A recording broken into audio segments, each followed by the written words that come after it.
Refrigerant control के बारे में बताए थे कि रेफ्रिजरेंट कंट्रोल कितने प्रकार के होते हैं, और जिसमें float type refrigerant control, expansion type, और एक्सपेंशन टाइप में हमने 4 बताया था, जिसमें hand operating expansion valve, capillary tube type refrigerant control, और ये जो है ऑटोमेटिक एक्सपेंशन वाल्व है। क्या है?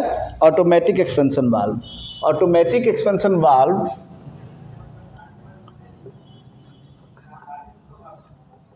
Automatic expansion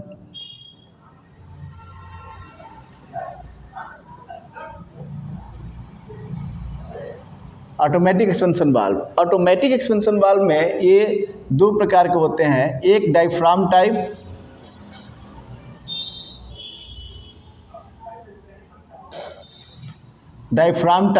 automatic expansion valve, और दूसरा bellows type,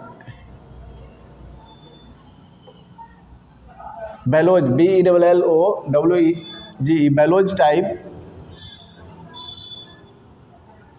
automatic expansion valve, AEV, automatic expansion valve short में कह सकते हैं। देखिए, ऑटोमेटिक एक्सपेंशन वाल्व क्या काम करता है कि यह इवोपरेटर के प्रेशर और स्प्रिंग के टेंशन पर कार्य करता है। ये अपने आप एडजस्ट कर लेता है कि कितना हमको जो है काम करना है, कितना नहीं करना है, एडजस्ट कर देते हैं। जितना पर हम इसके ऑरिफिस को एडजस्ट कर देते हैं उतने पर ये कार्य करता रहता है, स्वतः करता रहता है, इसलिए इसको ऑटोमेटिक एक्सपेंशन वाल्व कहते हैं। हमने बताया ना कि जितने रेफ्रिजरेंट कंट्रोल है एक्सपेंशन वाल्व में, वो क्या करता है, ऑपरेटर में प्रेशर को कम करने का काम करता है, क्योंकि ऑपरेटर में प्रेशर कम होगा तभी ऑपरेशन होगा। अगर ऑपरेशन करना है तो क्या करना पड़ेगा, ऑपरेटर में प्रेशर कम करना पड़ेगा। अब कम करने के लिए जो भी माध्यम इस्तेमाल कर लीजिए, अभी देखिए इतने माध्यम हम आपको सामने बताए हैं, हैंड ऑपरेटिंग, कैपिलरी और ये ऑटोमेटिक। ठीक है, अब देखिए ये ऑटोमेटिक में डायफ्राम टाइप क्या होता है, कैसे काम करता है। ये बॉडी हो गया, और ये जो बीच में आप लाइन देख रहे हैं, इस लाइन को डायफ्राम कहते हैं। ठीक है, इस लाइन को क्या कहते हैं, डायफ्राम कहते हैं। ये डायफ्राम जो है गतिशील लीवर आर्म है। गतिशील लीवर आर्म में जो सीट बनाया गया डायफ्राम का, उसी डायफ्राम में ये ऊपर नीचे करेगा, और इसमें जो है ये वाल्व स्टेम जोड़ा हुआ है। ठीक है, वाल्व स्टेम नीडल है, ये नीडल है, इसको हम नीडल कहते हैं, नीडल। अब ये नीडल जो है ये क्या हुआ है, वाल्व स्टेम के द्वारा जुड़ा हुआ है डायफ्राम से। डायफ्राम के ऊपर एक स्प्रिंग लगा हुआ है, स्प्रिंग के ऊपर एडजस्टिंग स्क्रू लगा हुआ है, जिसको हम एडजस्ट कर सकते हैं। नीचे जो है ये स्प्रिंग लगाया गया है, इसको एडजस्ट यानी कि इसको ज़्यादा ऊपर ना जाए नीचे ना जाए इसलिए, और यहाँ पर स्टेनर लगाया गया है। स्टेनर माने जाली छानने के लिए। ठीक है, और ये ऑपरेटर यहाँ से जा रहा है। तो अब देखिए कैसे काम करता है।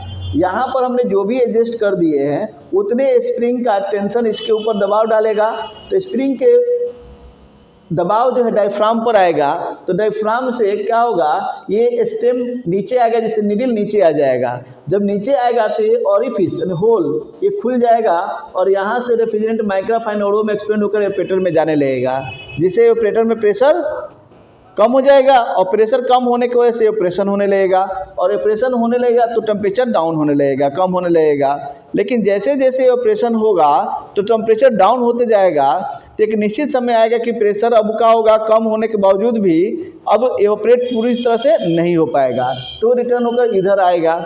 जैसे EP लिखा है ना, EP का मतलब होता है एवोपरेटिंग प्रेशर। जो रेफ्रिजरेंट इधर रहेगा, अब इधर नहीं जा रहा है, इधर रहेगा, इधर से रेफ्रिजरेंट जा रहा है, इधर जा नहीं रहा है, तो इधर प्रेशर बढ़ेगा कि नहीं बढ़ेगा।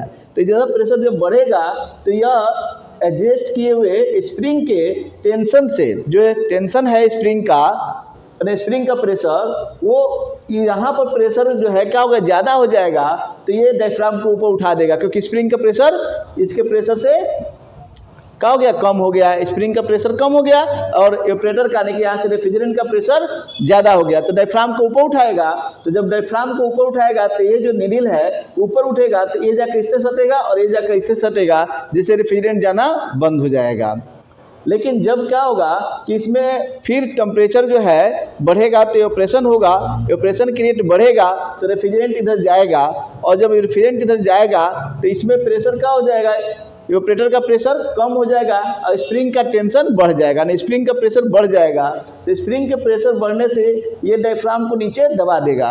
जब डायफ्राम नीचे दबेगा तो फिर ये नीडल नीचे आ जाएगा, जैसे वाल्व सीट से वाल्व नीडल नीचे आएगा तो ये ऑरिफिस खुल जाएगा और फिर माइक्रोफाइन ऑरो के रूप में एक्सपेंड होकर जाने लगेगा। यानी कि डायफ्राम पर दो प्रकार के प्रेशर कार्य करते हैं, एक जो है स्प्रिंग का प्रेशर और दूसरा होता है इवेपोरेटिंग प्रेशर। आपसे पूछा जाएगा कि बताइए डायफ्राम क्या है, तो बताएंगे डायफ्राम एक गतिशील लीवर आर्म है।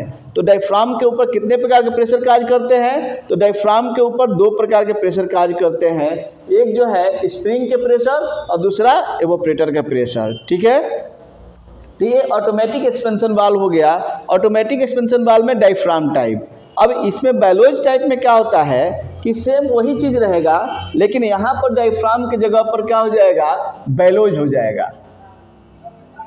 यहाँ पर डायफ्राम की जगह पर क्या हो जाएगा, बेलोज हो जाएगा।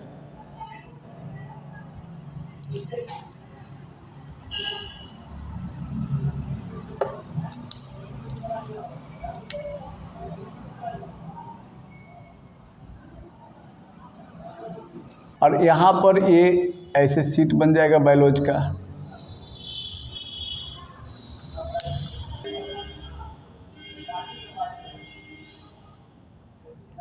ये बेलोज जो है पीतल का बना हुआ रहता है और इससे कनेक्ट कर दिया जाएगा। और यहाँ पर एडजस्टिंग स्क्रू रहेगा ही, यहाँ स्प्रिंग रह जाएगा। तो ये भी जो है स्प्रिंग का प्रेशर जब इसको बेलोज में पड़ेगा तो बेलोज को नीचे दबाएगा।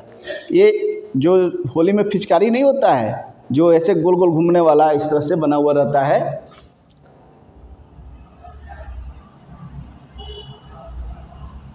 और यहाँ पर बना के गोल सा एक नोजल बना दिया जाता है ऐसे, और यहाँ पर ऐसे रहता है, ऐसे ऐसे बना हुआ रहता है। इसमें पानी भर के इसको दबाते हैं तो आगे में फेंकता है। ठीक है, तो उस तरह से ये मेटल का बना हुआ है। किसका बना हुआ है, मेटल का। तो मेटल का बना हुआ है तो इसके ऊपर जब स्प्रिंग का दबाव पड़ता है तो नीचे आ जाता है, तो ऑरिफिस खुल जाता है।